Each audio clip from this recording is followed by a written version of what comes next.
Hi masters, అందరికీ కూడా Brahma's meditation channel కి స్వాగతం సుస్వాగతం అండి. ఈ జూమ్ కి విచ్చేసిన ఆత్మ స్వరూపులందరికీ కూడా నా యొక్క హృదయపూర్వక ఆత్మ ప్రణామాలు మాస్టర్స్. ముందుగా ఇందు చక్కటి ధ్యాన మార్గాన్ని మనందరికీ కూడా పంచిన బ్రహ్మశ్రీ సుభాష్ పత్రి సారికి కూడా అనంతకోటి ఆత్మ ప్రణామాలు కృతజ్ఞతలు తెలుపుకుంటూ వారిని ఈ యొక్క జూమ్ సెషన్ లోకి సదర్వంగా ఇన్వైట్ చేసుకుందాం మాస్టర్స్. ఎంతో చక్కగా ధ్యానం జ్ఞానం, దాంతో పాటు సార్ చెప్పారు కదా స్వాధ్యాయంలో భాగంగా మనము చాలా చక్కగా మనం సీతాయనంలో మేడం ద్వారా చక్కటి జ్ఞానాన్ని పొందుతూ ఉన్నాము. ప్రతిరోజు కూడా చక్కటి జ్ఞానాన్ని అందిస్తూ ఈ రోజు కూడా మనతో భాగంగా ఆ జ్ఞానాన్ని అందించడానికి లలితా మేడం గారు ఖమ్మం నుంచి మనకు జూమ్ సెషన్ కి విచ్చేసి ఉన్నారు మాస్టర్స్. నిన్నటి వరకు డే 9 కంప్లీట్ చేసుకున్నాం మాస్టర్స్. ఈ రోజు డే 10 లోకి వచ్చాము. చక్కగా ఈ రోజు సీతాయనంలో భాగంగా డే 10 లో జ్ఞానాన్ని అందుకుందాం. మేడం, ముందుగా మీకు బ్రహ్మాస్ మెడిటేషన్ ఛానల్ కి స్వాగతం సుస్వాగతం madam. Thank you so much. Over to you madam. Okay అమ్మా, థ్యాంక్ యూ వెరీ మచ్. ముందుగా మన అందరి గురువు గారైన బ్రహ్మశ్రీ సుభాష్ పత్రిజీకి నా ఆత్మపూర్వక ధ్యాన సాష్టాంగ వందనాలు తెలియజేసుకుంటున్నాను. అలాగే బ్రహ్మాస్ మెడిటేషన్ వారికి నాకు ఈ అవకాశం ఇచ్చినందుకు ఆ టీం అందరికీ కూడా నా కృతజ్ఞతలు. అలాగే ఎవరైతే యూట్యూబ్లో వీక్షిస్తున్నారో వింటున్నారో వాళ్ళందరికీ కూడా నా ధన్యవాదాలండి.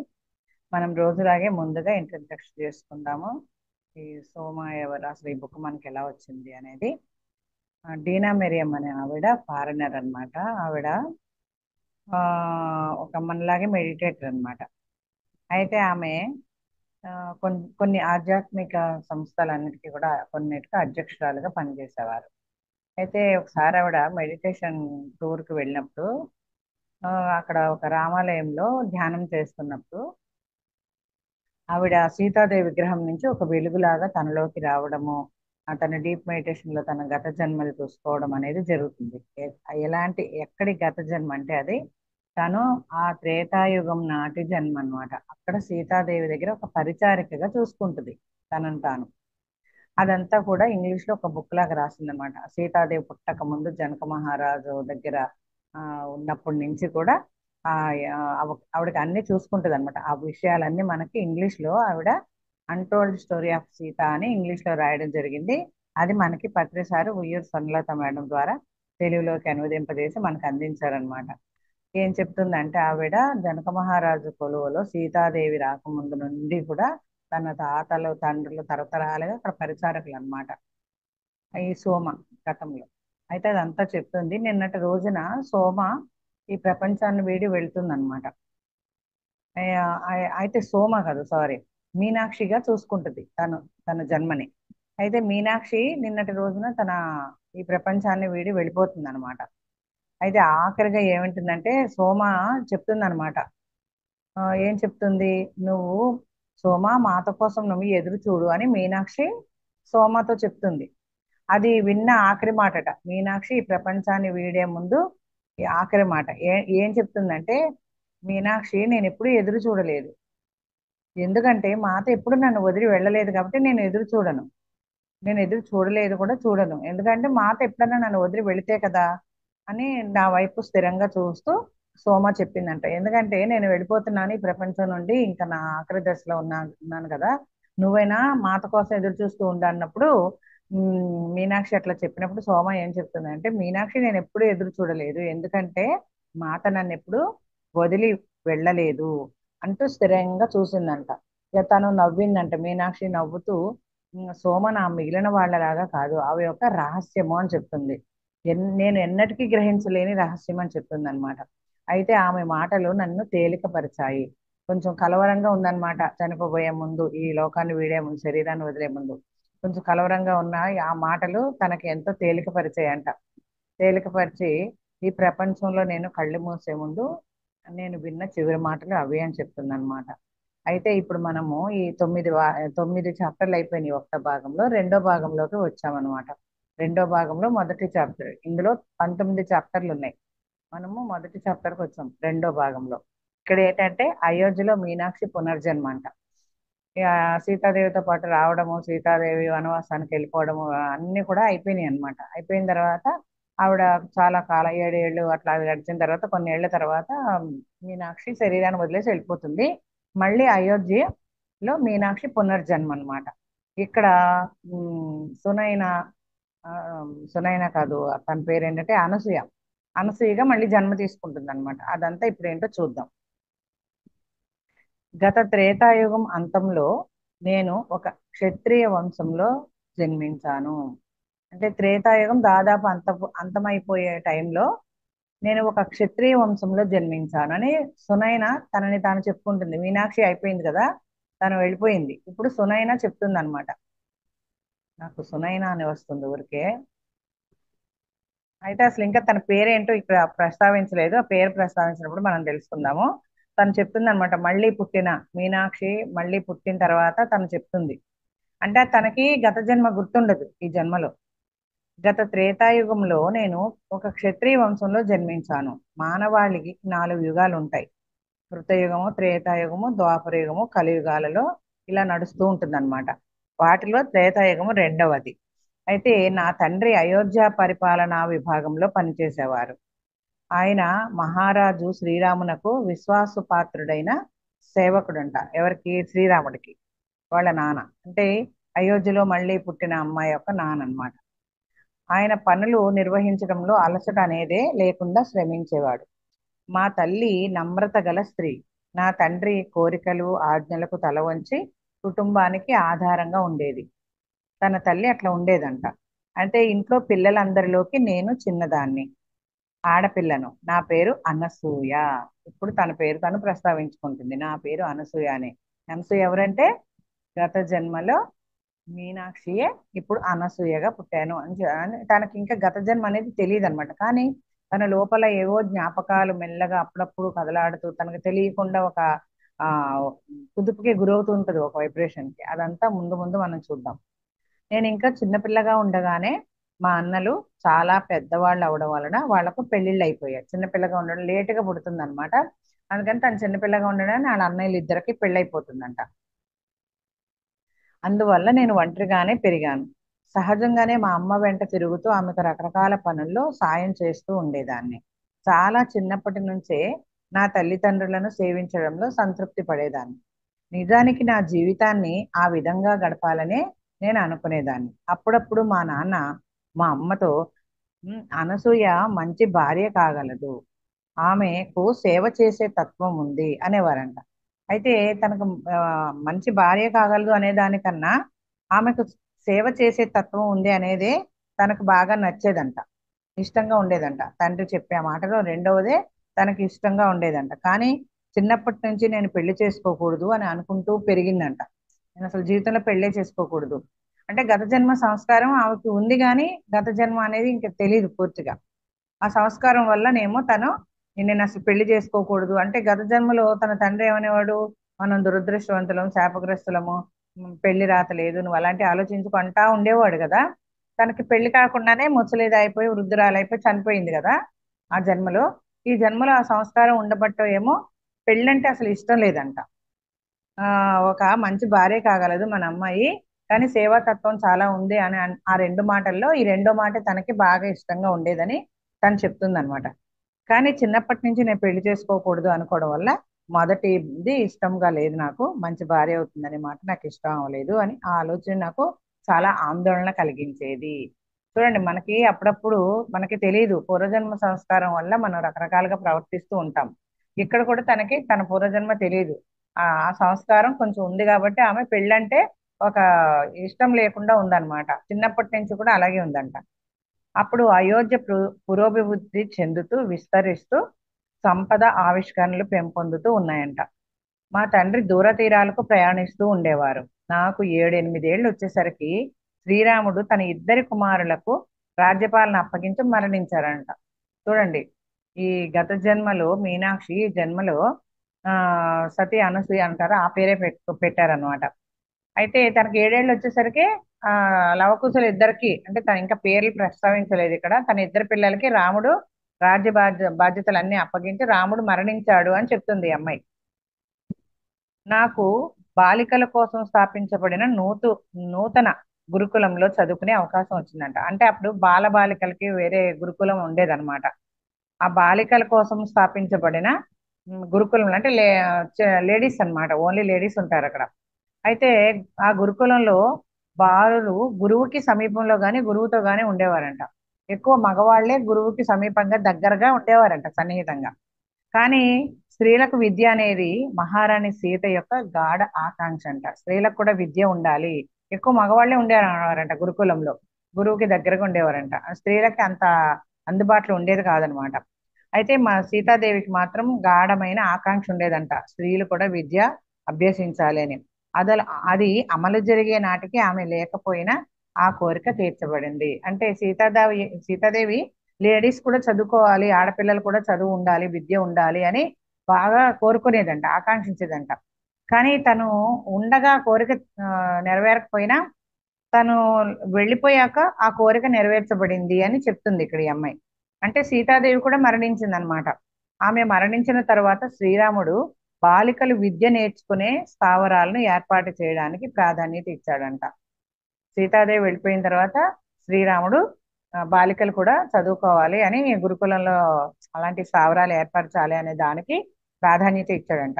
ఎంతో నిరోధం ఎదురైందంట ఆ విషయంలో. ఏంటి లేడీ ఆడపిల్లలు చదువుకోవడం ఏంటి అనేది అటువంటి ఒక నిరోధ భావం అనేది ఏర్పడిందంట. కానీ కూడా ఓర్చుకొని చివరకు బాలికల కోసం ఇంటి నుంచి వచ్చి వెళ్ళే చిన్న పాఠశాలలు స్థాపించడానికి ఋషి మునులను అనుమతి గెలుచుకున్నాడట. ఋషుల వద్ద మునుల వద్ద, అంటే ఇంటి నుంచి వచ్చి వెళ్ళేటట్టుగా, అంటే అక్కడే ఉండిపోకుండా. ఇప్పుడు బాయ్స్ అందరూ అక్కడే పోయేవాళ్ళు అనమాట. చాలా నిరోధత అనేది ఎదురైందంట. చూడండి, మనం ఏదైనా మంచి పని చేసినప్పుడు ఏదైనా సరే మనకి ఎదురవుతూ ఉంటాయి. ఏది సాఫీగా జరగదన్నమాట. అలాగే రాముల వారికి కూడా సీతాదేవి కోరిక తీర్చాలని బాలికలు కూడా గురుకులంలో చేరాలి, విద్య నేర్చుకోవాలి అని అన్నప్పుడు ఆమె కూడా అంత విరోధం అనేది ఎదురైందంట. కానీ ఆ ఋషుల దగ్గర మునుల దగ్గర కూడా ఈ స్త్రీలు గురుకులంలోనే ఉండిపోకుండా ఇంటికి వచ్చి వెళ్ళేటట్టుగా ఆ ఋషుల మునుల యొక్క అనుమతిని గెలుచుకున్నాడట శ్రీరాముడు. అయితే రాముని పరిపాలనలో విద్యాభ్యాసం వికసించటం మొదలైంది. అంతకు ముందు అది కేవలం బ్రాహ్మణులు, రాజవంశీయులు, గొప్ప పదవులలో ఉన్నవారికి మాత్రమే అందుబాటులో ఉండేదంట. కానీ అయోధ్యకు మిథులతో వివాహం జరిగిన తర్వాత జ్ఞానంపై కొత్త ఆసక్తి ఏర్పడింది. మరి మహారాణి సీత అయోధ్యలో పెరుగుతున్న బలాన్ని సంతులనంలోకి తేవడానికి వచ్చిందని చెప్పుకునేవారండి. ఇదంతా కూడా సీతాదేవి వల్లే వచ్చింది అని అందరూ చెప్పుకునేవారంట. వివేకం లేని బలం ఆశించిన ఫలితాలను ఇవ్వదు. వివేకం లేని బలము ఆశించని మనం ఏదైతే ఆశిస్తామో దానికి వివేకం అనే బలం లేకపోతే అది ఫలితాలను ఇవ్వదు అని ఇక్కడ చెప్తున్నారనమాట. మేము కేవలం పాఠాలు మాత్రం నేర్చుకుంటే చాలదు.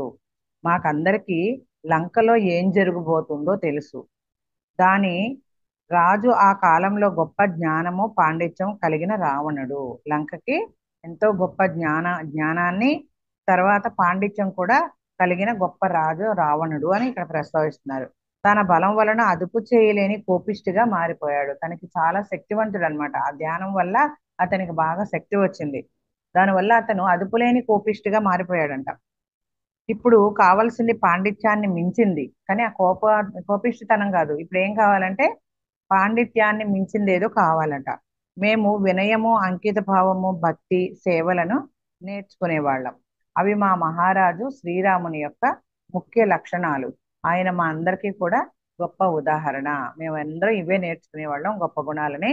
ఆయన దానికి ఒక గొప్ప ఉదాహరణ అని చెప్తుంది. మా తండ్రి ఆ కుటుంబం గొప్పతనం గురించి ఎప్పుడు చెప్తూ ఉండేవాడట. శ్రీరాములు వారు ఇట్లా అట్లా, సీతాదేవి అలాగానే ఆయన గుణగణాల గురించి ఎప్పుడు ఈ అనసూయ తండ్రి చెప్తూ ఉండేవాడంట. అప్పుడు ఆమెకి 7 ఏళ్ళు అనమాట. సీతాదేవి లేదు, రాముడు లేడు అప్పటికి. అయితే ఇదంతా తండ్రి చెప్తూ ఉండేవాడంట. మా మహారాజు బాలికల విద్యను ప్రోత్సహించాడు. మా నాన్నకు నన్ను గురుకులానికి పంపడం ఎంత ఇష్టం లేకపోయినా మా కుటుంబంలో నేను మొదటి బాలికను కనుక పంపించడం తన విధిగా తనకి ఇష్టం లేకపోయినా కూడా ఆ మొదటి ఆడపిల్ల కాబట్టి వాళ్ళ వంశంలో సర్లే అని చెప్పి తన విధిగా అనుకున్నాడట. పంపించడం ఇష్టం లేకపోయినా కూడా పంపించడం తన విధి, తన బాధ్యత అని అనుకున్నాడు అనమాట. అక్కడ జీవితం భిన్న అనుభవాలని ఇచ్చింది. గురుకులంలో అంట తనకి ఆ జీవితం అనేది భిన్నమైన అనుభవాలని ఇచ్చిందంట. గురుకులంలో చాలా సంవత్సరాల తర్వాత ఒకానొక రోజు మా గురువు శ్రీరాముడు, రాకుమారి సీతల గురించి చెప్పారంట. గురుకులంలో చేరిన చాలా కాలం తర్వాత ఒకానొక రోజు వాళ్ళ గురువు గారు శ్రీరాముడి గురించి, సీతాదేవి గురించి చెప్పారట. సీతను రావణుడు అపహరించుకుపోతున్న సందర్భంలో నేను బిగ్గరగా అంటే సీతాదేవి రాముడు గురించి చెప్తూ కథలుగా చెప్తూ ఉన్నప్పుడు రావణుడు సీతాదేవిని ఎత్తుకుపోయాడని చెప్పగానే పెద్దగా ఏడుస్తూ బిగ్గరగా అరుస్తూ కాదు ఇది నిజం కాదు అని పెద్దగా అరుస్తూ ఉందంట, ఏడుస్తూ ఉందంట ఆ గురువు గారు చెప్పేసరికి. అయితే అంత బానే వింది గాని రావణాసురుడు సీతని అపహరించాడు అనగానే ఆ విషయం తనకి ఎందుకో నచ్చక కాదు సీతాదేవిని రాముడు ఎత్తుకుపోలేదు, ఇది అబద్ధం అని చెప్పి గట్టిగా ఏడుస్తూ బిగ్గరగా ఏడుస్తూ అరుస్తూ ఉందంట నిజం కాదు అని. అయితే ఆ గురుకులాలని విడిచి పరిగెత్తిపోయిందంట, కాదు నేను ఆ సీతాదేవిని రాముడు అపహరించలేదు, ఇది నిజం కాదు అని చెప్పి గట్టిగా బిగ్గరగా ఏడుస్తూ ఆ గురుకులం నుంచి పారిపోయిందంట, పరిగెత్తుకొని పోయిందంట. అయితే కథలో ఈ భాగం నిజమేనని నాకు నచ్చ చెప్పడం కోసం ఎవరి వల్ల కాలేదు, ఇది నిజమేనమ్మా ఇలా జరిగింది అని దీనికి నచ్చ చెప్పుదామంటే తన వల్ల ఎవరి వల్ల కాలేదంట ఈ అమ్మాయికి నచ్చ చెప్పడానికి. మా నాన్నని పిలిచి వణుకుతున్న నన్ను ఇంటికి పంపించారు, వాళ్ళ నాన్నగారిని పిలిచి ఈ అమ్మాయిని ఇంటికి పంపించారంట. ఆ తర్వాత నేను గురుకులానికి వెళ్ళను అని చెప్పిందంట ఈ అమ్మాయి. అయితే మా తండ్రి నాకు విషయాన్ని కారణాలతో వివరించడం మొదలు పెట్టాడు, అసలు ఏమేం జరిగిందో అని ఆ కారణాలన్నీ సీతాదేవి రాముడి గురించి వివరంగా చెప్తూ ఉన్నాడంట. అయితే ఆ ఏం చెప్తున్నాడంట, మహారాణి సీతను అపహరించడం కాకపోతే యుద్ధానికి దారి తీసింది ఏమనుకుంటున్నావు, మహారాణి సీతను అపహరించబట్టే యుద్ధం జరిగింది, లేకపోతే ఎందుకు జరిగింది అనుకుంటున్నావు యుద్ధం అని చెప్పి కూతురుతో చెప్తున్నాడంట. ఇంటికి వచ్చిన తర్వాత ఎవరు, అనసూయ తండ్రి. నాకు తెలీదు కానీ ఆమె అపహరించడం లేదని మాత్రమే నాకు తెలుసు, నువ్వేం చెప్తున్నావో అవన్నీ నాకేం అర్థం కావట్లేదు, ఆమె అపహరించబడలేదు అని మాత్రం నాకు తెలుసు, ఆ విషయం ఖచ్చితంగా నేను చెప్పగలను అంటుందంట. వీళ్ళందరూ ఆశ్చర్యపోతారంట, ఏడుస్తా చెప్తా ఉందంట సీతాదేవి అపహరించబడలేదు నాకు ఆ విషయం తెలుసు అని చెప్తుందంట. 7 ఏళ్ల వయసులో మా అమ్మాయి ఏడుస్తుందంట, ఏడుస్తూ చెప్తుందంట. అప్పుడు మా ఇంట్లో ఆ కథలోని ఈ భాగాన్ని ఇంకా ఎప్పుడు చర్చించవద్దని ఒక నిబంధన విధించంట, ఒక రూల్ పెట్టారంట. ఈ కథలో ఈ భాగాన్ని మాత్రం ఎప్పుడు అమ్మాయి ముందు మాట్లాడొద్దని ఒక రూల్ గా పెట్టారట దాన్ని. నాకు సంబంధించినంత వరకు మహారాజు మహారాణి మనస అది వనవాసానికి వెళ్ళి వారి సమయాన్ని అక్కడ పూర్తి చేసుకొని 14 సంవత్సరాల తర్వాత తిరిగి వచ్చారు. నాకు సంబంధించినంత వరకు ఇదే నిజం. యుద్ధం జరిగింది, రావణుడు ఓడిపోయాడు, కానీ దానితో మహారాణికి ఏ సంబంధం లేదు, సీతాపహరణం అనేది జరగలేదు అని ఈమె గట్టిగా నమ్ముతుందన్నమాట. అలా అలా అసలు అనే భాగాన్ని ఏమి ఆ ఆ ఆ మాటను కూడా అట్లా సీతాదేవిని అపహరించారు అనే దాన్ని వింటుంటేనే ఆమెను చిన్న చూపు చూడటం అని, ఆమె సామర్థ్యాలను తక్కువ చేయటం అని నేను భావించాను. సీతాదేవిని రాముడు అపహరించాడు అనే మాట సీతాదేవిని చిన్న చూపు చూస్తున్నట్టుగా, ఆమె సామర్థ్యాలను తక్కువ చేస్తున్నట్టుగా, ఆమె ఆదిపరాశక్తి మహారాణి అమ్మవారు, ఆవిడని రావణుడు ఎత్తుకోవడం ఏంటి, ఆమెకు అది ఎంత చిన్నతనం, ఆమె సామర్థ్యం ఏమన్నా తక్కువ ఉందా అనేసి ఈమె భావిస్తూ ఉండేదంట. అంటే ఎందుకు లోపల నుంచి తనకు అలా అనిపిస్తూ ఉందన్నమాట. ఖచ్చితంగా ఆమె తనను తాను రక్షించుకొని ఉంటుందని భావిస్తూ ఉందంట ఈ అమ్మాయి. అరణ్యంలోకి అడుగుపెట్టి అక్కడ 14 సంవత్సరాలు నివసించగలిగిన వారి స్వీయ రక్షణ మార్గాలు తెలియకుండా ఉండవు. ఏం చెప్తుందంటే అరణ్యంలో అడుగుపెట్టి అక్కడ 14 సంవత్సరాలు నివసించారు ఎవరు, సీతారాముల వారు ఇద్దరు. అయితే వాళ్ళకి అట్లా అడవిలో 14 సంవత్సరాలు నిర్వసించిన వారికి వాళ్ళ సొంత రక్షణ మార్గాలు తెలియకుండా ఉంటాయా, వాళ్ళని వాళ్ళు రక్షించుకునే మార్గాలు తెలియకుండా ఉంటాయా, ఉండవు కదా. అంతేకాదు మహారాజు శ్రీరాముడు ఈ విధంగా జరగడానికి ఎందుకు అనుమతిస్తాడు, సీతాదేవిని అపహరించడానికి అసలు ఎందుకు అనుమతిస్తాడు, వాళ్ళ గురించి వాళ్ళు రక్షణ తీసుకోవటం అనేది ఎందుకు తెలియకుండా ఉంటుంది, 14 ఏళ్ళు అడవిలో ఉన్నారు వాళ్ళు అనేసి ఈ విధంగా ఆలోచిస్తూ ఉందంట. కానీ కథలోని ఈ భాగం వల్ల నాలో చెలరేగిన ఉద్వేగాలను నేను ఎప్పుడు బయట పెట్టలేదు. తన యొక్క ఆ ఉద్వేగానికి గురవుతూ ఉండేదన్నమాట, చాలా టెన్షన్ గా. ఆ భావాన్ని మాత్రం ఎప్పుడు అందరి ముందు బయట పెట్టలేదంట ఈ అమ్మాయి, అంటే అనసూయ. అయితే ఇక్కడ ఏం చెప్తుందంటే గురుకులం నుంచి వచ్చేసిన తర్వాత సమయంలో ఎక్కువ భాగాన్ని మా అమ్మకు వంటలో తోడ్పడంలో గడిపేదాన్ని. అమ్మ వంట ఇంట్లో ఆ వంట అది పనుల్లో సాయపడుతూ ఉండేదంట తల్లికి. ఒకానొక రోజు నేను మా అమ్మ అద్భుతమైన వంట తయారు చేసిన సందర్భం నాకు జ్ఞాపకం వచ్చింది. సేవకులలో ఒకరు నా భోజన పళ్ళాన్ని మేము భోజనం చేసే గదికి తీసుకువెళ్తుండగా ఆమె చెయ్యే జారి భోజనం అంతా నేల మీద పడిపోయిందంట. ఈవిడి గురుకులం నుంచి వచ్చిన తర్వాత వాళ్ళ అమ్మగారికి వంటలో సాయం చేస్తూ ఉండేదంట. సరే భోజనం సిద్ధం చేసాక వీళ్ళ ఇంట్లో పరిచారకులు ఉంటారు కదా పని చేసేవాళ్ళు, వాళ్ళు వీళ్ళకి భోజనం సిద్ధం చేద్దామని చెప్పి డైనింగ్ హాల్కి ఆ పళ్ళాలు తీసుకొస్తుండగా ఆ పరిచారకురాలు యొక్క ఎవరైతే సేవ చేసే ఆమె ఉందో పని మనిషి ఆ అమ్మాయి ఆ భోజనం పళ్ళెం పడిపోయి కింద అంతా మొత్తం ఒలిగిపోయిందంట, ఆ భోజన పళ్ళెంలోని పదార్థాలన్నీ చెయ్యి జారి భోజనం అంతా నేల మీద పడిపోయిందంట. నేను వెంటనే దాన్ని శుభ్రం చేయడానికి పరిగెత్తాను. మోకాళ్ళ పైన కూర్చొని అదంతా తుడుస్తూ ఉండగా మా నాన్నగారు ఆ గదిలోకి వచ్చారు. ఆ సేవకురాలు వీళ్ళ కోసం భోజనం వడ్డించి తెస్తున్నప్పుడు చేయి జారి భోజనం పళ్ళెం కింద పడిపోయి కింద అంతా ఒలిగినప్పుడు ఈ అమ్మాయి పరిగెట్టుకుంటూ వెళ్ళి మోకాళ్ళ మీద నుంచొని అదంతా శుభ్రం చేస్తూ ఉందంట, పరిగెట్టుకొని వెళ్ళి ప్రయత్నిస్తుందంట మోకాళ్ళ పైన తుడుస్తూ ఉండగా. మా నాన్న ఆ గదిలోకి వచ్చి ఏమన్నారంటే కోపంగా చూస్తూ నేల మీద నుంచి లే, గట్టిగా అరిచారంట. ఎందుకు నువ్వు అలా కూర్చొని పనులు చేస్తున్నావు, నేల మించి లే ఫస్ట్, ఆ పని సేవకులు చేస్తారు అని అన్నారంట. నాతో ఆయన అంతకు ముందు ఎప్పుడు అలా కోపంగా మాట్లాడకపోవడంతో నేను కంగారు పడ్డాను. నేను బుచ్చుకోవడం అంటే ఆవిడ కొంచెం చిన్నతనంగా అనిపించింది అనమాట. చిన్నబుచ్చుకోవడం చూసిన మా అమ్మ నన్ను పక్కకు తీసుకువెళ్ళి, ఇంట్లో ప్రతి ఒక్కరికి వాళ్ళు చేయవలసిన విధులు ఉంటాయి, వాటిని మనం గౌరవించాలని మీ తండ్రి నమ్మకం. ఎవరి పనులు వాళ్ళు చేయాలి, వాటిని మనం గౌరవించాలి, ఎవరి పనులు వాళ్ళు చేస్తున్న తనాన్ని మనం గౌరవించాలని ఈ అమ్మ ఏడుస్తుంటే తల్లి పక్కకు తీసుకెళ్లి చెప్పిందంట. ఇదంతా వీళ్ళ నాన్నగారు నమ్ముతారు, మీ నాన్నగారు ఇవన్నీ నమ్ముతారు, ఎవరి పని వాళ్ళే చేసుకోవడాన్ని, దాన్ని గౌరవించాలని మీ నాన్నగారు నమ్ముతారు అని చెప్పి ఏడుస్తున్న కూతుర్ని పక్కకు తీసుకెళ్లి తండ్రి గురించి ఇట్లా చెప్తుంది అనమాట. ఇవన్నీ వివరించిందంట. అప్పటి నుంచి నేను సేవకులకు అప్పగించిన పనులు చేయట్లేదు. కానీ నాకు ఇది అర్థం కాల. ఈ సంఘటన చాలా కాలం తనలో నిలిచిపోయిందంట. ఎందుకు ఇట్లా సేవకుల్లాగా చూస్తారు, అందరూ ఒకటే కదా అనే విషయం తనకి అర్థం కాలేదు. చాలా కాలం తర్వాత ఇక ఆ ఆ మనసులో ఆ విషయం నిలిచిపోతూ ఉందంట ఈ అమ్మాయికి. చాలా కాలం ఆ మనసులో ఉండిపోయిందంట. అయోధ్యలో నాకు ఇష్టమైన చోటు సరయూ నది. సరయూ నది అంటే ఈ అమ్మాయికి చాలా ఇష్టమంట. ఆమె అందమైన నది, స్ఫటికంలా స్పష్టంగా ఉంటుంది. పక్షిలా కదులుతూ ప్రవహిస్తున్నప్పుడు ఆమె అలల నుంచి పాట వెలువడినట్లు ఉంటుందంట. ఆమె పక్కన కూర్చొని ఆ సంగీతం వినటం నాకు గాఢ అంతర తృప్తిని ఇచ్చేదంట. లోపల అంతరంలో ఎంతో గాఢంగా తృప్తినిచ్చేదంట ఆ సరైన నదిని చూస్తే. ఆమె కదులుతూ ఉంటే ఆ ప్రవాహం ఒక సంగీతం లాగా, ఒక పక్షి ఎగురుతున్నట్టుగా అనిపించి తనకు చాలా ఇష్టం అంట అక్కడ కూర్చొని అది వినడం, ఆ యొక్క సంగీతం.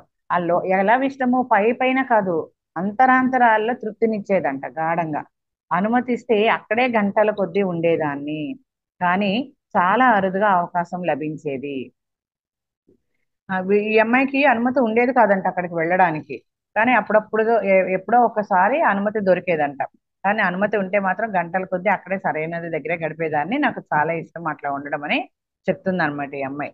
అయితే వాణిజ్య మారకాల కోసం మా నగరానికి అనేక మంది విదేశీయులు రావడంతో బాలికలు ఒంటరిగా బయటకు రావడం సురక్షితంగా భావించట్లేదంట.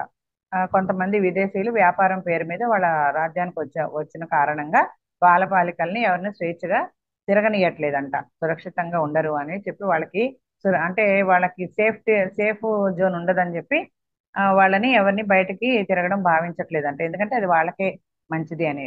అయితే నాకు నా స్నేహితురాలు సరయూ నదిని దర్శించే అవకాశం వచ్చినప్పుడల్లా నేను మా సేవకులలో ఎవరో ఒకరిని తోడు తీసుకెళ్ళవలసి వచ్చేది, ఒంటరిగా పంపించేవాళ్ళు కాదంట. విదేశాల నుంచి కొంతమంది ఇక్కడ వ్యాపారం చేసుకోవడానికి వచ్చేవారంట, చాలా మంది మగవాళ్ళు. అందుకని ఆడవాళ్ళు బయటకు వస్తాం మంచిది కాదు, వాళ్ళకి రక్షణ ఉండదని చెప్పి ఎవరిని ఎక్కువగా పంపించేవారు కాదంట. అందుకని ఒక స్నేహితురాలని తోడు తీసుకొని సరైన నదికి వెళ్ళాల్సినప్పుడల్లా వెళ్తూ ఉండేదంట. వాళ్ళ స్నేహితురాలను తీసుకెళ్తూ వెళ్లాల్సి వచ్చేది నేను వెళ్ళినప్పుడల్లా అని చెప్తుంది. నేను మా సేవకుల్లో ఎవరో ఒకరిని తోడు తీసుకెళ్లవలసి వచ్చేది, అది నా ఆనందంలో కొంత భాగాన్ని హరించి, అంటే ఎవరు తన పక్కన తోడుగా ఉండడం తనకు నచ్చలేదు, ఆ సరైనదే నేను ఉండాలి అని అనుకునేది అనమాట. కానీ పరిస్థితుల వల్ల ఎవరో ఒకరిని తీసుకెళ్లాల్సి వచ్చేదంట, అదేమో తనకి నచ్చేది కాదంట.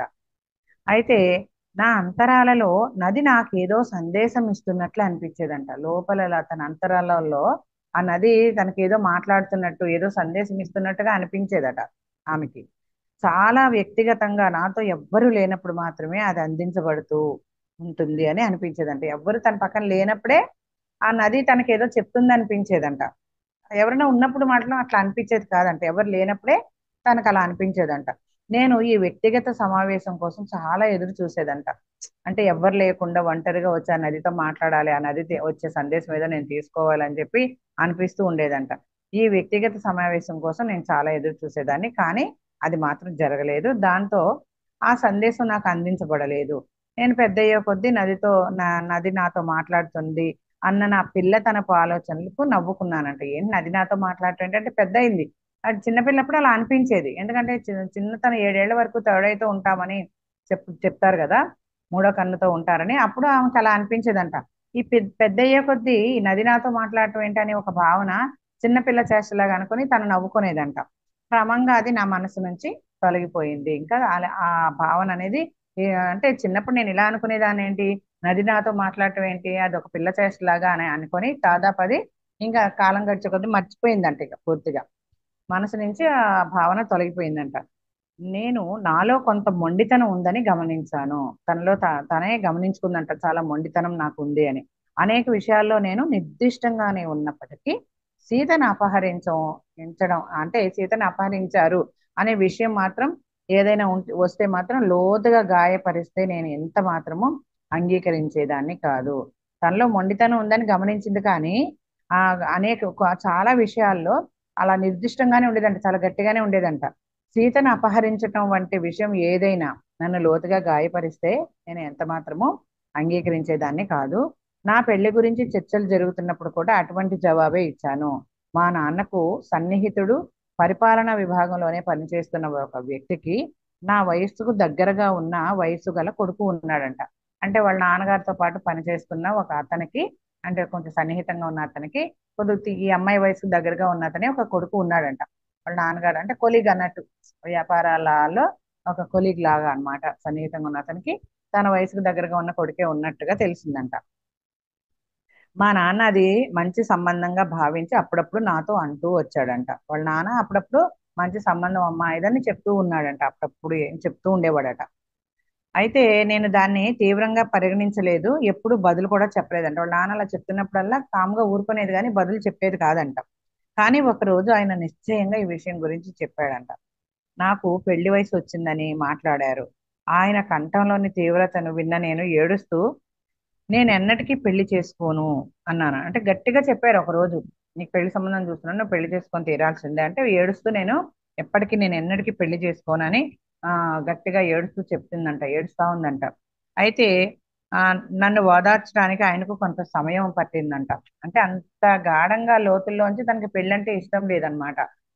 ఎందుకనేది తనకేమీ తెలియట్లేదు, కానీ లోపల నుంచి మాత్రం పెళ్ళి అనేది ఇష్టం లేదని చాలా ఏడ్చేస్తూ ఉంటుంది అనమాట. వాళ్ళ నాన్నగారు ఖచ్చితంగా ఒక రోజు గట్టిగా చెప్పేసరికి ఏడ్చేసి నేను పెళ్లి చేసుకోనని గట్టిగా ఏడిస్తే తనని బాధార్చడానికి చాలా టైం పట్టిందంట. ఎందుకు అంతగా ఏడ్చావు అని చెప్పి ఆశ్చర్యంగా అడిగాడంట. చాలా సేపు ఓదార్చిన తర్వాత ఈమె మామూలు స్థితికి వచ్చిన తర్వాత ఎందుకమ్మా అంతలా ఏడ్చేసావు అని చెప్పి ఆశ్చర్యంగా అడిగినప్పుడు, ఆడపిల్లలందరూ మంచి భర్త గురించి కలలు కంటూ ఉంటారు కదా, ఆ నన్ను అని ఈ తండ్రి చెప్తున్నాడు అనమాట. ఆడపిల్లలందరూ సాధారణంగా మంచి భర్త కోసం కలలు కంటారు కదమ్మా, నువ్వు ఆ పెళ్లి మాట ఎత్తగానే ఎందుకు అలా ఏడ్చావు అని తన తండ్రి అడిగినప్పుడు, నన్ను బలవంతం చేయొద్దు నాన్న అనేసి గుండె ఎగసిపడుతుండగా వెక్కిళ్ళు వస్తుండగా తను ఆ ఏడుపులోనే మళ్ళీ ఆ గట్టిగా చెప్పింది అనమాట. నన్ను బలవంతం చేయొద్దు నాన్న అని చెప్తుందంట. నా కళ్ళల్లో భయం చూసి ఆయన నన్ను సముదాయించబోయారు. నేను నిన్ను ఎప్పుడు ఏదీ చేయమని బలవంతం చేయలేదు, కానీ అమ్మా నేను నీ ఆలోచనలు తెలుసుకోవాలనుకుంటున్నాను. ఎందుకు ఇంత తీవ్రంగా ప్రతిస్పందిస్తున్నావు, వ్యతిరేకిస్తున్నావు? ఇంత పెళ్లి మాట వచ్చేసరికి ఎందుకు ఇంత తీవ్రంగా ప్రతిస్పందిస్తున్నావు నువ్వు? ఎందుకు రియాక్ట్ అవుతున్నావు ఇంటిలాగా అని చెప్పి అడిగాడు అనమాట. ఎందుకంటే నేను పెళ్లి చేసుకుంటే చనిపోతానని నాకు తెలుసు. ఆమె నసుగుతాందనమాట. ఎందుకంటే నేను పెళ్లి చేసుకుంటే చనిపోతానని నాకు తెలుసు. లేకపోతే నా పిల్లలైనా చనిపోతారు. నేను పెళ్లి చేసుకుంటే నేను చచ్చిపోతానని తెలుసు. నేను చచ్చిపోకపోతే నా పిల్లలైనా చచ్చిపోతారు అని చెప్పి ఏడుస్తూ కన్నీటితో తడిచిపోయిందంట తన ముఖం అంతా. ఏడుస్తూ చెప్తుందంట. చనిపోవటమా? అర్థం లేని సంగతి అది. ఇదంతా నీకు ఎవరు చెప్పారు? పెళ్ళైతే చనిపోతావు, నువ్వు పిల్లలు చనిపోతారు, ఇది అసలు అర్థం లేని విషయం. అసలు నీకు ఇదంతా ఎవరు చెప్పారు అని అడుగుతాడనమాట. నాకు భయంకరమైనది ఏదో సంభవిస్తుంది అనేది నాకు తెలుస్తుంది, కానీ ఈ విషయాలు మారటంలో నేను భూమిలాగా కంపించిపోయిందంట. నాకెందుకో తెలీదు, నాకు మాత్రం భయంకరమైనది ఏదో సంభవిస్తుంది నా పెళ్ళైతే అని నాకు తెలుసు. కాబట్టి కానీ ఇలా భూమి ఎలా అయితే భూకంపం వచ్చినప్పుడు కంపిస్తుందో అట్లా వణికిపోయిందంట ఈ అమ్మాయి ఆ విషయం చెప్తూ. అయితే నా స్థితి చూసి నన్ను మెల్లగా తన చేతుల్లోకి తీసుకొని, నేను ఎన్నడూ నీకు ఇలాంటి పరిస్థితి జరగనివ్వనమ్మా అని చెప్పి మెల్లగా తన చేతుల్లో తీసుకొని వాదార్చాడంట తండ్రి. అయితే ఈ తల్లిదండ్రులు నిజంగా హెచ్చరించే వరకు ఈ విధంగానే చాలా సార్లు జరిగిందంట. ఇలాంటి విషయం చాలా సార్లు జరిగిందంట ఈ అమ్మాయికి. అయితే నా ఉద్వేగాలను నేను అర్థం చేసుకోలేదు. నాకు తెలిసిందన్నా తనకు తెలిసిందంతా ఏంటంటే నేను పెళ్లి చేసుకుంటే భయంకరమైన ఏదో వస్తుంది, ఒక విపత్తు ఏదో జరగబోతుంది అని ఒక్కటే తెలుసంట. తల్లిదండ్రులు మళ్ళీ ఈ విషయం ఎప్పుడూ ప్రస్తావిస్తూనే ఉండేవారంట. అయితే తన ఎందుకు ఈ భావావేశానికి గురవుతుందో తనకు అర్థం కాలేదు కానీ ఏదో జరగబోతుంది, నాకు పెళ్ళైతే ఏదో ఉపద్రవం ఏదో జరుగుతుంది, అనర్థమైనది ఏదో జరిగిపోతుంది, భయంకరం ఏదో సంభవిస్తుందని అంతరాంతరాల్లో అనిపించటమే, ఆ ఆలోచనే శరీరాన్ని భయంతో కుదిపేసేదట, శరీరాన్ని అంతా. అలా ఉండేదన్నమాట తన పరిస్థితి. చివరిగా ఒక రాత్రి మా నాన్న మా అమ్మతో నాలో భయాన్ని పోగొట్టగల వారు ఎవరైనా ఉన్నారా అని చెప్పి అడుగుతుంటే తను విన్నదంట. ఒక రోజు నైటు వాళ్ళ నాన్నగారు వాళ్ళ అమ్మ మాట్లాడుకుంటుంటే తనకు వినపడిందంట. ఎందుకు ఇట్లా భయపడుతుంది, అసలు ఈ అమ్మాయి భయాన్ని పోగొట్టే వాళ్ళు ఎవరైనా ఉన్నారా అని అడుగుతుంటే నేను విన్నాను. మా అమ్మ నన్ను స్వాస్థకుల వద్దకు తీసుకెళ్లడము, ఔషధ వృక్షాల నుంచి రసాలు సేకరించి ఇవ్వటము, పూజారులతో ప్రత్యేక పూజలు చేయించడం అవన్నీ చేసేదట ఈ అమ్మాయి మామూలుగా అవడానికి. ఎందుకు ఇట్లా భయపడుతుంది, ఆ భయం పోగొట్టి స్వస్థత చేకూర్చడానికి ఇవన్నీ చేస్తుందంట. కానీ నాలో భయాన్ని అవి ఏమీ పోగొట్టలేదు. ఆ తర్వాత ఒకానొక సాయంత్రం వారి మధ్య జరుగుతున్న సంభాషణ నేను విన్నాను. ఇదంతా జరిగిన తర్వాత ఇవన్నీ వాళ్ళ అమ్మాయి అన్ని చేస్తుంది, ఈ అమ్మాయి భయాన్ని పోగొట్టి మంచిగా స్వస్థత చేకూర్చాలని రకరకాల ఆమెకు తోచిన అన్ని చేస్తూ ఉంటూ ఇది ఇలా జరుగుతుండగా ఇవేమీ ఆ భయాన్ని పోగొట్టలేదంట. కానీ తర్వాత ఒక సాయంత్రం రోజు మళ్ళీ వారి మధ్య ఒక సంభాషణ, తల్లిదండ్రుల మధ్య ఒక సంభాషణ జరుగుతుంటే ఈ అమ్మాయి విన్నదంట. అదేంటంటే మా అమ్మ నాన్నతో ఇలా చెప్తుందనమాట, మిథిల నుంచి మహారాణితో వచ్చిన ఒకానొక పరిచారిక ఇంకా బ్రతికి ఉందని. అంటే తన తల్లి తండ్రితో చెప్తుంది, మిథిల రాజ్యం నుంచి సీతాదేవితోటి ఒక పరిచారిక వచ్చింది కదా, ఆమె ఇంకా బ్రతికే ఉంది, ఆమెకు స్వస్థతా శక్తులు ఉంటాయి అని చెప్పిందంట. వాళ్ళ అమ్మ వాళ్ళ నాన్నతో చెప్తూ ఈ అమ్మాయి విందనమాట, ఎవరు, అనసూయ. అయితే ఆమె చాలా దూరంలో ఉంది. ఆమె ఇప్పటికీ మహారాణితో తన చివరి రోజులు గడిపిన ఆశ్రమం సమీపంలోనే ఉంది. సీతాదేవి ఉన్నప్పుడు ఎక్కడైతే గడిపిందో ఆమె చివరి రోజులు ఇంకా దానికి సమీపంలోనే, అక్కడే అడవిలోనే ఉంది ఆ అమ్మాయి. మరి ఆమె చూస్తుందో లేదో, సహాయం చేయగలదో లేదో తెలీదు.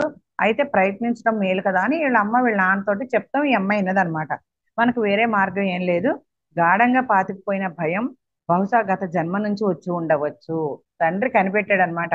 ఇంత లోపల చూడండి, మనకు కొన్ని కొన్ని భయాలు ఉంటాయి, అవన్నీ మన గత జన్మ నుంచి తెచ్చుకుంటామని డాక్టర్ న్యూటన్ గారు చెప్తూనే ఉంటారు కదా మనకి ఫాస్ట్ లైఫ్ థెరపీలో.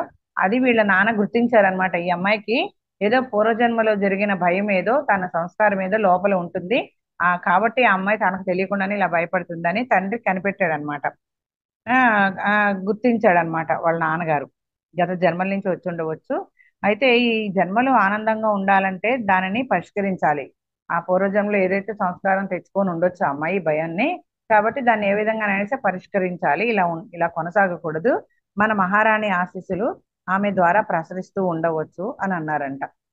అయితే మన మహారాణి అంటే ఈ అమ్మాయి గత జన్మ సంస్కారాలు జరుగుతున్నప్పుడు మన మహారాణి సీతాదేవి ఎవరైతే ఉన్నారో ఆమె ఆశీస్సులు ఈ అమ్మాయికి, ఆ మహారాణి ద్వారా ఈ అమ్మాయికి ప్రసరిస్తూ ఉండవచ్చు ఇంకా అని వాళ్ళ నాన్నగారు కొంచెం అలాంటి జ్ఞానం ఉన్నట్టుంది, ఆయన ఇలా అనుకుంటున్నారనమాట. అయితే ఆమె ఇప్పటికీ ముసలిదైపోయి ఉంటుంది. ఆమె ఎప్పుడో కాలం నాటిది, సీతాదేవి లేదు, రాముడు వారు లేరు, ఆమె ఎప్పుడో ఆ కాలం నాటిది, ఇంకా ముసలావిడ అయిపోయి ఉంటుంది. మరి ఇంకా ఎక్కువ కాలం బ్రతకపోవచ్చు. ఆమె గురించి నేను విని కూడా చాలా కాలమైంది అని మహారాణికు ఆమెకు ఔషధాలు మొక్కల గురించిన జ్ఞానం అందించింది తప్ప ఆమె గురించి నాకు ఇంకేమీ తెలియదు. ఇక్కడ వాళ్ళు ఎంత దూరం ప్రయాణించి ఆమె వద్దకు ఆరోగ్యం కోసం వెళుతుంటారు, ఆమె పేరు సోమ అని తల్లి చెప్పిందనమాట. అప్పుడెప్పుడో సీతాదేవి కాలం నాటిది, ఇప్పటికీ ముసలాం అయిపోయింది. అసలు ఆమె ఏంటి ఉందో, మరి ఏం చేస్తుందో, చేయగలదో లేదో, ఇంకెంతకాలం బ్రతుకుతుందో కూడా తెలియదు. కాకపోతే ఆమె ఈ ఔషధ మొక్కల నుంచి వైద్యం చేయొచ్చు అనే జ్ఞానాన్ని సీతాదేవి నుంచి తెలుసుకుంది, అంతేగాని నాకేమీ తెలియదు అని చెప్తూ ఉంటదంట. ఆమె పేరు సోమ అంట అని తల్లికి తెలిసిందంట, తండ్రితో చెప్తుంది అనమాట. చాలా మంది ఆరోగ్యం కోసం చాలా దూరం ప్రయాణించి అడవిలోకి వెళ్తూ ఉంటారట సోమ దగ్గరికి. అయితే నేను బయట నుంచొని మౌనంగా వింటున్నాను, ఈ తల్లిదండ్రులు మాట్లాడుకోవటం ఈ అనసూయ వింటుందన్నమాట. చాటు నుంచి ఉన్నాను అని తెలియటం ఇష్టం లేక, అంటే తను వింటుందని తెలియటం ఇష్టం లేక, అయితే ఆ పేరు సోమ అని మా అమ్మ చెప్పగానే ఆశ్చర్యంతో చిన్నగా అరిచిందంట. ఎప్పుడైతే సోమ అనే పేరు ఈమెకి చెవిలో పడిందో వింటూ ఉందంట, వాళ్ళు నేను వింటున్నానని వాళ్ళకి తెలియనట్టుగా వింటూ ఉందంట తల్లిదండ్రి మాట్లాడుకోవడం. అయితే వాళ్ళ అమ్మ నోటి నుంచి సోమ అనే పేరు రాగానే మాత్రం ఆశ్చర్యంగా అరిచేసిందంట. నా అరుపు వినగానే వాళ్ళ మాటలు ఆపారు. నేను అక్కడ ఉన్న విషయం నాకు ఇష్టం లేకుండా బయటపడిందని నేను గదిలోంచి వెళ్ళిపోయాను. మా తల్లిదండ్రులు పరస్పరం చూసుకున్నారు. ఏం చెప్పాలో తెలియలేదంట. ఎప్పుడైతే సోమ అని అలా అమ్మ నోటి నుంచి ఆ పదం వెలువడిందో ఈ అమ్మాయి గట్టిగా అరిచేసరికి తల్లిదండ్రులు ఇద్దరు వాళ్ళు మాట్లాడుకోవడం ఆపేసి సరికి ఈ అమ్మాయి ఇంకా అక్కడ ఉండడం ఇష్టం లేక వెళ్ళిపోయిందంట. వాళ్ళిద్దరూ ఆశ్చర్యంగా చూసుకున్నారట పరస్పరం. అయితే ఏం చెప్పాలో తెలియక తనకేం చెప్పాలో తెలియక ఇట్లా అంటుందన్నమాట. నాన్న, నేను కూడా మీరు కోరుకున్నట్లే ఈ భయాన్ని పోగొట్టుకోవాలనుకుంటున్నాను. మనం ఆ స్త్రీ వద్దకు వెళదాము. ఆమె నాకు సహాయం చేయగలదు అనిపిస్తుంది అని చెప్పి తండ్రితో చెప్పి బతిమాలిందంట ఈ అమ్మాయి. ఎవరు? అనసూయ. అవును, నిజమే, మీ అమ్మ నిన్ను తీసుకెళ్తుంది. దూర ప్రయాణం కాబట్టి వస్తువులు సేవకులతో వెళుదురు కానీ మీరు చాలా దూరం ఉంటుంది, ఎక్కడో అడవిలోకి వెళ్ళాలి కాబట్టి కొంతమంది వస్తువుల్ని కొంతమంది సేవకుల్ని నేను తీసుకెళ్దురు కానీ అమ్మతో నిన్ను పంపిస్తాను అని చెప్పి దానివల్ల జాగ్రత్తగా వెళ్ళి రావచ్చు, కొంతమంది సేవకుల్ని వస్తువుని పంపిస్తాను, మీరు సేఫ్టీగా వెళ్ళి రావచ్చు అని చెప్పి తండ్రి చెప్తాడనమాట. అట్లా ఆయన చెప్పేసరికి ఆయన మాటలకి నా గుండె అల్లాడిపోయింది. తన జీవితంలో చాలా భాగం మహారాణి సేవలో గడిపిన స్త్రీ వద్దకు వెళ్ళడంలో నిజంగానే నా తండ్రి ఆశీస్సులు ఉన్నాయా? చిన్నప్పటి నుంచి మహారాణి పట్ల నాకు ఉన్న ఆలోచనలు పెద్దయిన తర్వాత వాటిని పక్కన పెట్టడం జరిగినా ఇప్పుడు అవి ఉవ్వెత్తున పైకి వచ్చాయి. సీతారాముల గురించి వింటూ ఉంది ఎప్పటి నుంచో. కానీ ఆ ఇవన్నీ విన్నా కూడా మహారాణి పట్ల నాకు ఉన్న ఆలోచనలు పెద్దయిన తర్వాత వాటిని పక్కన పెట్టిందంట. కొంచెం ఆ ఎమోషన్ ఫీల్ అయ్యేదంట. కొంచెం పెద్ద అయ్యే కొద్దీ అవన్నీ పక్కన పెట్టిందంట ఈ అమ్మాయి. కానీ ఇప్పుడు మళ్ళీ ఇవన్నీ నాకు మళ్ళీ ఉవ్వెత్తున పైకి వచ్చాయి అని చెప్తుంది. దక్షిణాన అరణ్యంలో మహారాణికి ఏం జరిగింది అసలు? అరణ్యంలో వనవాసం చేశారు కదా, దక్షిణాన ఉన్న అడవుల్లో అసలు మహారాణికి ఏం జరిగింది అన్నది ఆమె నిజంగా ఈ సోమ అనే ఆవిడ ఎవరో ఉంది కదా, ఆమె అయితే నిజంగా ఇవన్నీ చెప్పగలుగుతుంది. అయోధ్య మొత్తంలో ఆ అపహరణ కథను నమ్మింది నేను ఒక్కదాన్నేనేమో. సీతాదేవి ఎత్తుకుపోయింది, ఎత్తుకుపోయాడు రావణాసురుడు అని అందరూ నమ్ముతున్నారు. నమ్మకుండా ఉన్నది నేను ఒకదాన్నేనేమో. ఈ సోమ అనే ఆవిడ ఎవరో ఉందన్నారు కదా అడవుల్లో, సీతాదేవి ఉన్న చోటు కొంచెం దూరంలో, ఆవిడ ఏమన్నా ఈ విషయం గురించి నాకు చెప్పగలుగుతుందేమో అని ఆమె నా అంతర్ప్రబోధంలో నిర్ధారించవచ్చు అనటంలో నాకు ఎటువంటి సందేహం లేదని ఇట్లా ఈ విధంగా ఈమె ఆలోచించుకుంటుంది అనమాట. అప్పుడు నేను అందరికీ ఆ కథ వెల్లడించవచ్చు, సీతాదేవి అపహరించబడలేదు అనే కదా ఆ సోమ అనే ఆవిడ ఎవరో నాకు చెప్తే నా అంతరంలో ఏముందో కనుక్కొని ఆవిడ చెప్పింది చెప్తే గనక నేను వీళ్ళందరికీ ఆ కథని వెల్లడించవచ్చు, సీతాదేవి అపహరించలేదు అని.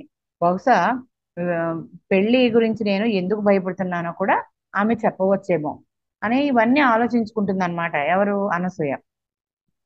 నా ముఖంలో ఆశ చూసిన తర్వాత మా అమ్మ నన్ను ఆశ పెట్టుకోకు సునైనా, ఆమె కలుస్తుందో లేదో చెప్పలేం, నువ్వు ఎక్కువగా ఆశ పెట్టుకోకు, ఆవిడ వృద్ధురాలు అయిపోయింది, మనం ఆమె కలుస్తామో లేమో చెప్పలేము, అసలు బ్రతికి ఉందో లేదో కూడా చెప్పలేము అని హెచ్చరించిందంట. ఎందుకంటే మనం ఎక్కువ ఆశ పెట్టుకుంటే తర్వాత అప్సెట్ అవుతాం కదా, అది కూతురు మొహంలో గ్రహించి ఈమె ఆశపడుతుందని నువ్వు ముందే ఆశ పెట్టేసుకోకు, అసలు ఆవిడ మనం కలుస్తామో లేదో, ఆవిడ బ్రతుకుందో లేదో అని చెప్పి హెచ్చరించిందంట. అప్పటికే చాలా ఆలస్యమైంది. నా ఆశలు రెక్కలు తొడిగి తర్వాత కొన్ని రోజులు సోమను చూడగలను అనుకుంటూ ఎలా అయినా సరే నేను సోమను చూడగలను అని ఆశతోటి గడుపుతూ ఉందంట. ఆ తర్వాత కొన్ని రోజులకు మేము ప్రయాణం ప్రారంభించాం. మేము అడవులు గ్రామాల గుండా ప్రయాణిస్తూ అయోధ్య లాంటి సౌకర్యవంతమైన నగరాన్ని వదిలి మహారాణి ఆ ఏకాంత స్థలాన్ని ఎంచుకుందా అని అనుకుందంట. ఇంత మంచి ఒక మంచి రాజ్యాన్ని గ్రామాలని ఈ అయోధ్యను వీడి మహారాణి అడవులను ఎందుకు ఎంచుకుందబ్బా అని వీళ్ళందరూ అనుకుంటూ ప్రయాణంలో ఇట్లా అనుకుంటూ ప్రయాణం చేస్తున్నారంట. నేను నగరాన్ని దాటి ఎప్పుడు వెళ్ళకపోవడం వల్ల నాకు ప్రతిదీ వింతగానే పుట్టినప్పటి నుంచి ఆమె అక్కడే ఉంది, నగరాన్ని వదిలి ఎప్పుడు బయటకు రాలేదన్నమాట. అందుకని ఈమెకి చక్కగా వింత వింతగా కనపడుతూ ఉందంట. అయితే ఆ ఏమైంది, ఇలాంటి స్థలాన్ని ఎందుకున్నారా అనుకుంది. ఇక ఈవిడికి అన్ని ప్రతిదీ వింతగా కనపడుతూ ఉంది. గ్రామ జీవితం, జంతువులు, దట్టమైన అడవులను చూసి నేను ఆశ్చర్యపోయాను. అక్కడ వాళ్ళందరూ గ్రామస్తులను చూసి ఆ గ్రామాల యొక్క జీవితాలు ఏంటి, చక్కగా ఇట్లాగా అడవుల్లో జంతువులైన అడవులు, ఈ జంతువుల మధ్య ఈ దట్టమైన అడవులు చూసి ఈ గ్రామ జీవితాన్ని ఈవిడ ఆశ్చర్యపోయిందంట. ఆ ప్రయాణం నాకు ఆ సామ్రాజ్యపు విస్తృతత్వాన్ని తెలియజేసింది. అంతకు ముందు నా ప్రపంచం అంతా అయోధ్యనే. అంతకుముందు నాకేమీ తెలియదు, నా ప్రపంచం మొత్తం అయోధ్య కాబట్టి ఇదంతా నాకు వింతగా విడ్డూరంగా అనిపించింది, ఆశ్చర్యంగాని చెప్తుంది అనమాట అనసూయ. 4 గోడలకే పరిమితమై ఉండేది, నాకు తెలిసిందంతా అయోధ్య ఒకటే. 4 గోడలకే పరిమితమయ్యి ఇప్పుడు నేను దానిని దాటి ప్రపంచాన్ని చూస్తున్నాను. మొట్టమొదటిసారిగా ప్రపంచాన్ని చూస్తుందంట బయటకు వచ్చి. నేను మహారాణి శ్రీరాముని వలె రాజ్యం చివరి వరకు నేను ఊహించలేని సుదూర ప్రాంతాలను చూస్తున్నాను. శ్రీరాముడు, మహారాణి సీతాదేవి ఎలా అయితే సుదూర దూరాలకు చూస్తున్నారో, ఇప్పుడు తను కూడా తను ఊహించలేని సుదూర ప్రాంతాలని చూస్తుందంట అనేసి తనకు తానే ఆశ్చర్యం వేసిందంట. కనీసం కలలో కూడా మా ఇరుకు వీధులను, ప్రజలతో నిండిన వ్యాపార సముదాయాలను దాటి ఈ ప్రపంచాన్ని కల్లో కూడా నేను ఎప్పుడు చూడలేదు అని ఈవిడ అనుకుంటుంది స్వాగతంగా. ఇంకా తర్వాత మా నాన్న ప్రభుత్వాల్లో గౌరవనీయమైన పరిపాలనాధికారి అని చెప్తుంది ఆవిడ. మా నాన్నగారు ఒక ఆ గవర్నమెంట్ లో, ఆ ప్రభుత్వంలో గౌరవనీయమైన పరిపాలనా అధికారట.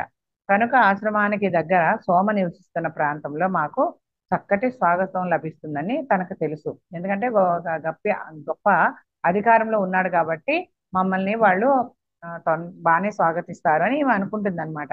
మేము ప్రయాణమై వస్తున్నామని, మాత పరిచారిక సోమ వద్దకు వస్తున్నామని మా నాన్న అప్పటికే వర్తమానం పంపించారు.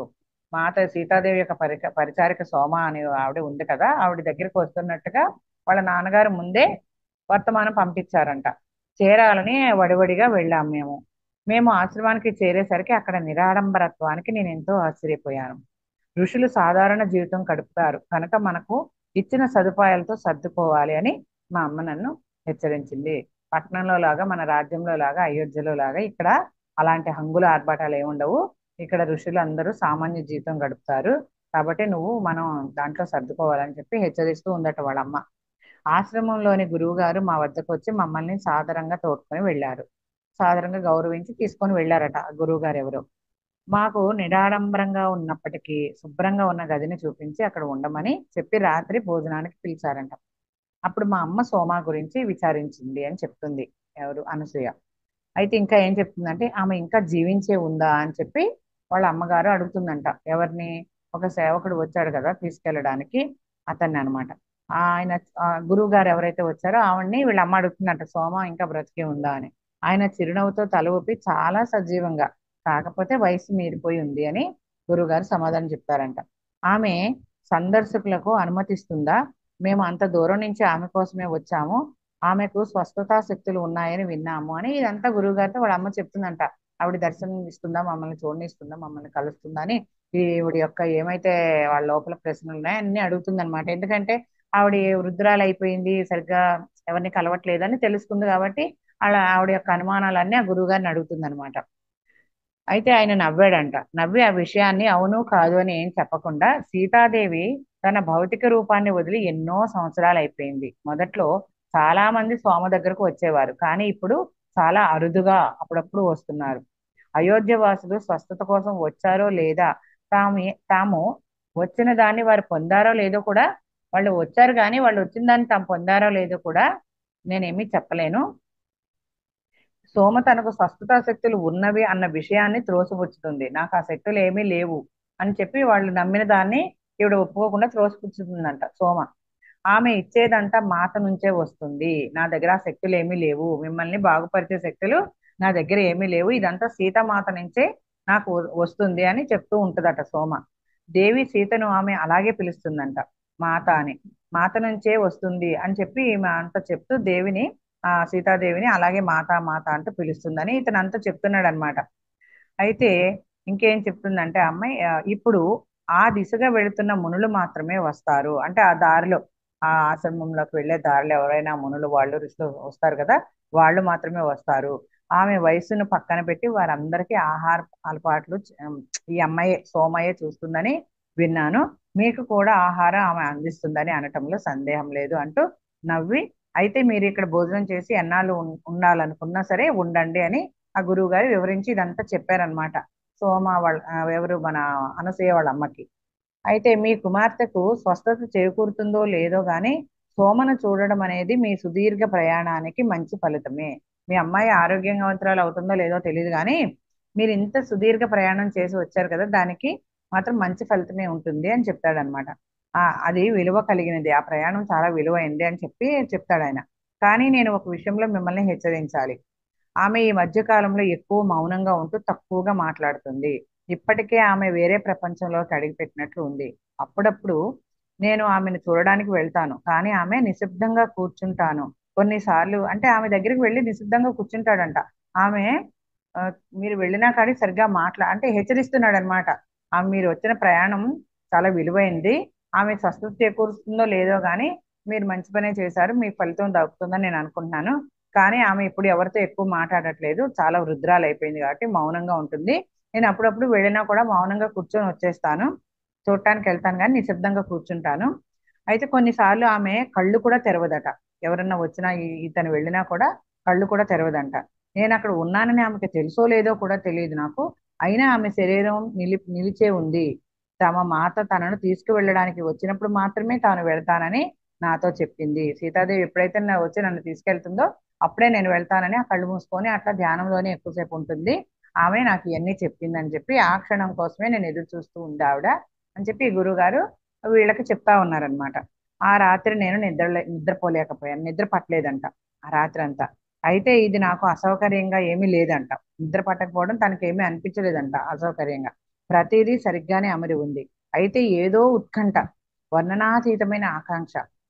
నేను మాకు ఇవ్వబడిన చిన్న కుటీరం అనడం కన్నా ఆ చిన్న కుటీరం బయట ఆకాశంలోంచి నక్షత్రాలను చూస్తూ చూస్తూ ఉందంట. ఆ చిన్న వాళ్ళకు ఒక చిన్న కుటీరం ఇచ్చారంట. ఆమెకైతే రాత్రంతా నిద్ర పట్టట్లేదంట. ఆ కిటికీలోంచి బయట ఆకాశంలో కనపడే నక్షత్రాలన్నీ చూస్తూ కూర్చుందంట. హఠాత్తుగా తనని ఒకనొక ఉద్వేగం చుట్టుముట్టి ఆ ఛాతీ ఎగసిపడిందంట. ఎందుకో తెలియకుండా హఠాత్తుగా ఆవిడ ఒక టెన్షన్ కి గురైందనమాట, ఉద్వేగానికి. ఎందుకనేది తనకు అర్థం కాలేదంట. ఊరికే తన గుండె ఎగిసిపడుతూ ఉందంట. ఏ కారణం లేకుండానే కన్నీళ్లు వచ్చేస్తున్నాయంట. ఈ రాత్రంతా నిద్రపోకుండా ఇలా జరుగుతూ ఉందన్నమాట. ప్రయాణంలోనే ఈ సందర్శన తర్వాత మా తండ్రి కోరిన పెళ్లి చేసుకోవాలని, పర్యవసానంగా నేను నా భర్త లేదా నా పిల్లలు మరణించినా సరే, అంటే మా నాన్న కోరినట్టుగా నేను మా నాన్నగారు ఇష్ట ప్రకారం నేను పెళ్లి చేసుకుంటాను. పర్యవసానంగా నేను ఎవరైతే పెళ్లి చేసుకుంటారో నా భర్త నా పిల్లలు చనిపోయినా సరే మా నాన్నగారిని సంతోష పెట్టాలి, మా అమ్మను అని ఏం సంభవించినా సరే అని ప్రయాణంలో వస్తూ వస్తూ ఏం జరిగినా నేను అంగీకరిస్తాను, నేను యాక్సెప్ట్ చేస్తాను అని చెప్పి అనుకుంటూ ఉందంట. తల్లిదండ్రులకి నా విచారణ ఒత్తిడిని కలిగించను. నేనేమి వాళ్ళకి బాధను లోపలే దాచేసుకుంటాను. దానివల్ల ఇది ఎవరికీ తెలియకుండా ఉంటుంది. అయితే ఇప్పుడు నా కన్నీళ్లకు కారణం మాత్రం అది కాదు అని నేను ఖచ్చితంగా చెప్పగలను అంటుంది. దారిలో వస్తూనే ప్రయాణంలో అనుకుందంట, నేనైతే మా నాన్నగారి ఇష్ట ప్రకారం అమ్మ ఇష్ట ప్రకారం పెళ్ళైతే చేసుకుంటా. దాని పర్యవసనంగా నా భర్త పిల్లలు చనిపోయినా సరే ఏమైనా సరే ఆ దిగులు ఆ విచారం అంతా నాలోనే దాచుకుంటాను. వాళ్ళకి ఏమీ కనపడనివ్వను అని చెప్పి అన్నీ అనుకుంటుంది. కానీ ఈ కన్నీళ్లు అలా దానికి కారణం కాదంట. భర్త పిల్లలు చనిపోతారేమో నేను పెళ్లి చేసుకుంటాను, ఈ దిగులు మా అమ్మకి కనపడకుండా నాన్నకు కనపడకుండా నాలో దాచుకుంటాను అనేది కారణం కాదంట ఇప్పుడు వచ్చే కన్నీళ్ళకి అని చెప్తుంది ఈ అమ్మాయి. అయితే ఏం చెప్తుందంటే కన్నీళ్లకు కారణం ఇది మాత్రం కాదు. ఇవి నా బాధ వల్లనో లేక భయం వల్లనో వచ్చినవి కాదు. ఇవి నిశ్చింత వల్ల వచ్చినాయి అంట. నిశ్చింతగా అలా కూర్చోవడం వల్ల వచ్చినాయి అంట. చూడండి, మనం మెడిటేషన్ లో ఒకసారి కూర్చుంటే ఒక్కొక్కసారి కన్నీళ్ళు వస్తూ ఉంటాయి, ఏడుపు వచ్చేస్తూ ఉంటుంది. కానీ మనం ధ్యానంలో ఏమొచ్చినా కానీ కళ్ళు తెరిచి లేవద్దని చెప్తారు కదా. ఒకసారి నవ్వు వచ్చేస్తూ ఉంటుంది, ఒకసారి అంటే గత జన్మల్లోనో ఈ జన్మల్లోనో మనకి ఆ సబ్ కాన్షియస్ మైండ్ లో ఉన్న భయాలు బాధలు అన్ని కూడా ఆ నవ్వు రూపంలో ఏడుపు రూపంలో వస్తూ ఉంటాయి. అయినా కళ్ళు తెరవద్దు అని చెప్తూ ఉంటారు కదా. ఈ అమ్మాయికి అలా నిశ్చింతగా కూర్చోవడం వల్ల వచ్చిన కన్నీళ్లే గాని నాకు ఈ భయాల వల్ల వచ్చినాయి కాదు అని ఈ అమ్మాయి స్పష్టంగా చెప్తుంది అనమాట. నాకు తెలిసిందంతా ఈ పరిచారక సోమను కలవడం నాకు హాయిని ఇస్తుందని మాత్రమే నాకు తెలిసిందంతా అని చెప్పి ఈ అమ్మాయి చెప్తుంది. ఇంకా ఏం చెప్తుందంటే, నేను మా అమ్మ నిద్ర లేవడం కోసం రాత్రి అంతా ఎదురు చూశాను. మా అమ్మ ఎప్పుడు నిద్ర లేస్తుందా, ఎప్పుడు తెల్లారుతుందా అని రాత్రి అంతా ఎదురు చూస్తూనే ఉందంట.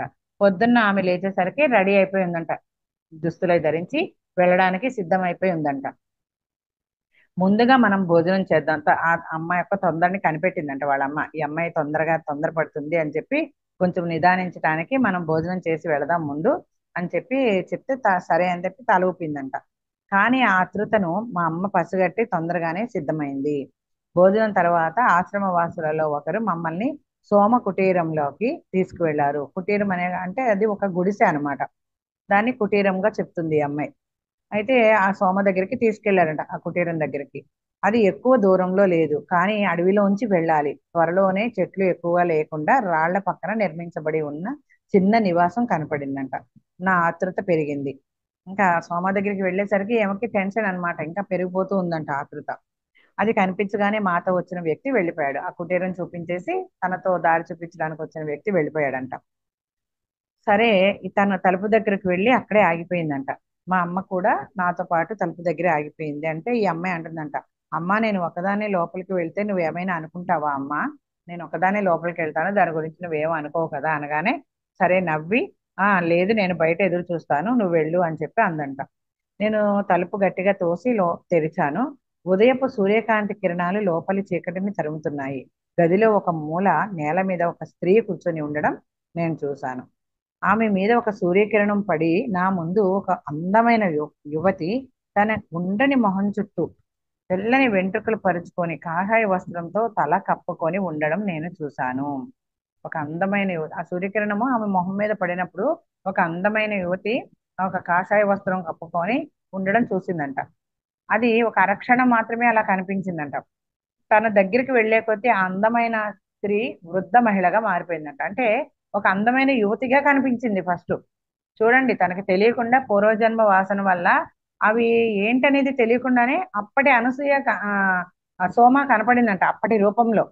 కానీ ఈ అమ్మాయికి అదేం తెలియట్లేదు ఎందుకు అలా కనపడిందో. మళ్ళీ దగ్గరికి వెళ్ళి చూసేసరికి వృద్ధ స్త్రీగా కనపడిందంట. వృద్ధ మహిళలాగా మారి కళ్ళు మూసుకొని ధ్యాన స్థితిలో ఉండి ఆ ముఖం ఆకాశం వైపు చూస్తూ ఉందంట. ఇట్లా కళ్ళు మూసుకొని ధ్యానంలో అలాగా పైకి ఆకాశం వైపు చూస్తూ ధ్యానంలోనే ఉందంట. అంటే దూరం చూడగానే అప్పటి సోమ కనపడింది అనమాట ఈ అమ్మాయికి. తర్వాత దగ్గరికి వెళ్ళేసరికి ఒక వృద్ధ స్త్రీలాగా కనిపించిందంట మళ్ళీ. ఆకాశం వైపు చూస్తూ తల ఎత్తి అలా ధ్యాన స్థితిలోనే ఉంటూ ఉందంట ఆమె. ఆమెను చూసిన క్షణంలో నా ఊపిరి ఆగిపోయినట్లు అయింది. సముద్రపు అలలలాగా నాలో ఉద్వేగాలు తిరిగాయి. నాకు నవ్వాలో ఏడవాలో, ఉండాలో వెళ్ళిపోవాలో, నేను ఉన్న చోటే నిలబడాలో దగ్గరకు వెళ్ళాలో తెలియలేదంట. నిమిషాలు గడిచినా నేను కదలలేదు. బహుశా ఉదయ కిరణాల ప్రకాశం ఆమెను ఈ లోకంలోకి తెచ్చినట్లుంది. ఈమె ఇలా ఆందోళనతో రకరకాల భావాలతో ఉన్నప్పుడు ఆ కిరణాలు పడి ఆమె ఈ లోకంలోకి వచ్చినట్టుంది. బిడ్డ లోపలికి రా అని అన్న బలహీనమైన స్వరపు పిలుపు నన్ను ఆ చిన్న గదిలో ఆమె కూర్చున్న వైపుకు నడిపించింది. అంటే కొంతసేపు ఈమె ఈ అలజడిలో రకరకాల భావాలతో ఉంది. ఆ సూర్యకిరణాలు కాంతి పడి బహుశా ఆమె లెగిసి ఉంటుంది. నా బిడ్డ లోపలికి రా అని చిన్న స్వరంతో పిలిచిందనమాట. అప్పుడు ఆమె ఆ ఆ పిలుపు విని తనని ఆ చిన్న గదిలో ఆమె కూర్చున్న వైపుకు నడిపించింది ఆ పిలుపు అని సోమ చెప్పిందనమాట. సరే, ఇక్కడ దాకా ఆ ఈ ఈ, మన పునర్జన్మలో ఎవరైతే మీనాక్షి ఉందో తను మళ్ళీ అయోధ్యలో పుట్టడము, అనసూయగా ఉండడము, ఆమె మళ్ళీ తిరిగి ఒక పెళ్లి అనే ఆ భావాలకి భయపడుతూ ఉండడము, మళ్ళీ తల్లిదండ్రులు మాట్లాడుకొని ఈ సోమ పేరు విని సీతాదేవి అప్పటి కాలం ఆవిడ ఎవరో వృద్ధురాలు ఉందంట, ఆమె ఏమన్నా స్వస్థత చేకూరుతుందో అని చెప్పటము, ఇవన్నీ కూడా చక్కగా ఆ పేరు వినేసరికి ఏమో సంతోషంతో ఏదో భావోద్వేగానికి గురవ్వడము, తీరా అక్కడికి వెళ్ళడము, ఆమె ఆ రామ్మ లోపలికి అని పిలవడము, ఇవన్నీ కూడా ఇక్కడ దాకా ఈ భాగంలో అయిపోయినాయి. మళ్ళీ రేపు సోమను కనుక్కొనటం. సోమని గుర్తుపట్టినట్టుంది ఈ అమ్మాయి. అందుకని ఈ హెడ్డింగ్ ఏముందంటే సోమను కనుగొనడము అని ఉంది. మీనాక్షి ఒకవేళ బహుశా ఈ జన్మలో సునైన మన అనసూయగా పుట్టి సోమని కనుక్కుందో ఏమో. రేపు ఆ భాగంలోకి చదువుకుందాము. ఓకే మేడం, ఈ రోజుతో ఇది అయిపోయింది. Thank you very much.